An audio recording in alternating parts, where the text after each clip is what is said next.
Hi everybody, it's me, Tim. Today I want to talk about Anemoia, which is feeling nostalgia for a time and place that you've never known. And yes, I had to look that term up. You see, I watch a lot of documentaries. What would be a Tim Kaine video without a story? So I was watching a particular documentary on Roman buildings that have been continuously occupied since they were built centuries, millennia ago. And it was just really interesting to me because I don't really, want to live in an old Roman building, but it was an interesting documentary. And they were showing different buildings and showing what they'd originally been built for and what they're being used for now, and how much of the original architecture was still exposed because sometimes it had been plastered over. And also, some of the buildings were used for different things, but a lot of times they focused on buildings that were still being used for exactly what they had been built to be. And they happened to mention a building in Cappadocia, which of course made me think of this. But I suppose I should thank you. After all, it led me to my true calling. Cecil, no civilization in history has ever considered chief hydrological engineer a calling. Yes, the Cappadocian's fine. Yes. Pretty much Cappadocia has been ruined for me by The Simpsons. But what was interesting is I still felt, watching this documentary, a weird longing towards this time and place that I'd never experienced. And this happens a lot. Old books do this. Movies do this. Disneyland does this. When you walk down Main Street, I've never lived in a little town like that, but that Main Street, the look and feel of it brings back this weird quasi-nostalgia. And so I looked it up, and it's called Anemoia. And by the way, I have a video on learning level design from Disneyland, and I'll link it below. I don't do a lot of videos on Disneyland on level design because I haven't done it much, but I did do that one. Anyway, I would argue that all these things, the books, the movies, Disneyland, these documentaries, they're really talking more about setting than story. And if you remember, when I tell you to make a game, you have to go setting, story, system mechanics. At least for RPGs, that's how I do it.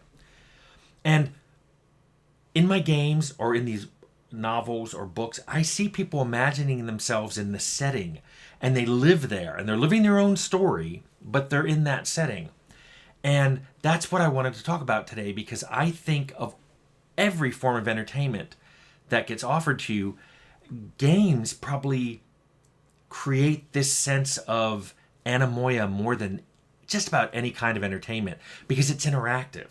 You can kind of live in that time. You can pretend. And the games I make, I like to let you create your own story, or at least a main storyline that's highly reactive to how you behave.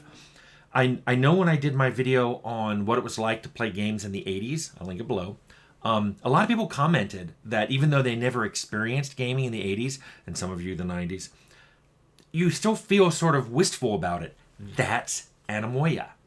And I think a lot of games do this, especially games in medieval settings, even if they're not fully fantasy, although that's fun too. But just going back to what life was like 500 years ago, a lot of people have romantic notions about what that's like, and they have this longing. It'd be fun to live in that world. Well, probably the one game I've made that seems to create this sense of anemoia in the largest quantity is Arcanum, because Arcanum was set in Victorian times, and it's kind of an idealized Victorian era. I do have a couple videos I want to point out at this point. If you want to know more about what I'm talking about and you haven't played Arcanum, I have a video called Research that has a whole section on the research I did to make Arcanum. And then there's another one called Arcanum Lore Explanation on stuff I want to deep dive into. If I ever went back into that setting, it's stuff I'd want to deep dive into. But in any case, Arcanum is full of stereotypes. It had the positive stereotypes, like, being a noble person, or, the exciting rise of industrialization, and suddenly all these cool gadgets and trains and everything are available to the common people, and Unlike Magic, which Arcanum made a very strong dividing line between, anyone could take advantage of these things. Anybody could ride on a train, where if you wanted to be a wizard, you had to spend years of study and all that to really learn how to use a wand. But Arcanum was filled with a lot of bad stuff, and people have talked about this. We mentioned, slavery, and we did racism with the actual fantasy races. There was also a ton of classism. If you go and talk to any of the noble people in that, they will really look down on you. And so will city folk versus town folk.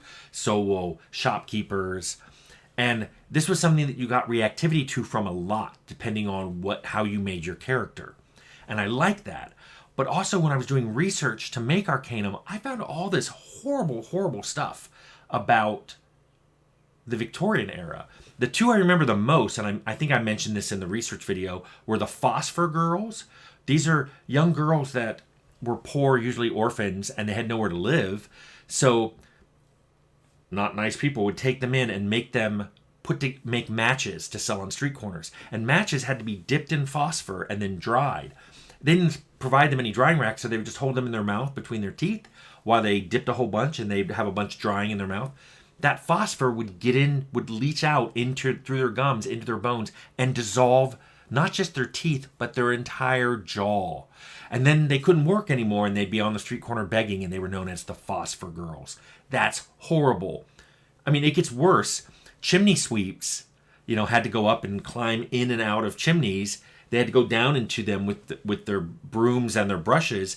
And the soot was so bad during the industrial age that they inhaled it, and it got on them, and it went in through their skin, and it caused horrific cancers. In particular, for chimney sweeps, testicular cancer. It was really bad. So I researched this stuff. Not all of it made it into Arcanum, but a lot of the bad stuff did. But still, people play Arcanum and they're like, oh, it would be really nice to live in that world. Would it? Anyway, so I wanted to give some advice for game developers. If you're planning on making a game and you're hopefully doing it, if it's an RPG, you're going in the order I said, and you're thinking, I want to think about my setting, you should really think about how you want to play to nostalgia. How do you want to make a world that people will really want to be in?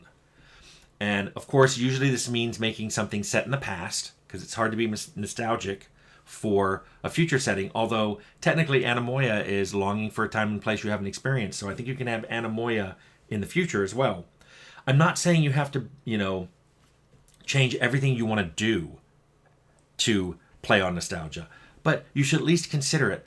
And what I find great about it is it lets you make social commentary without people getting worked up about it. We made social commentary all the time. Fallout and Arcanum are riddled with social commentary, but you usually don't find people calling it woke or whatever they complain about these days, because we tried not to be overly obvious about it. And when we were even being obvious, we didn't lecture people. People aren't playing games to get a lecture. They're there to play.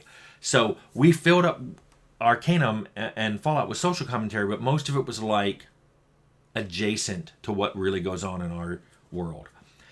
And it wasn't enough, apparently, to make people not feel this wistful longing to be in these games. And I think if you're going to make a game and you want to have the player be able to make their own story like I did and have it be reactive and non-linear and all of that, your goal is to make a setting that people will feel wistful about. They will wish they could exist in whatever time and place your setting's in. And that's called Anemoia, and that's something you should strive to evoke in your players. Hope this helps.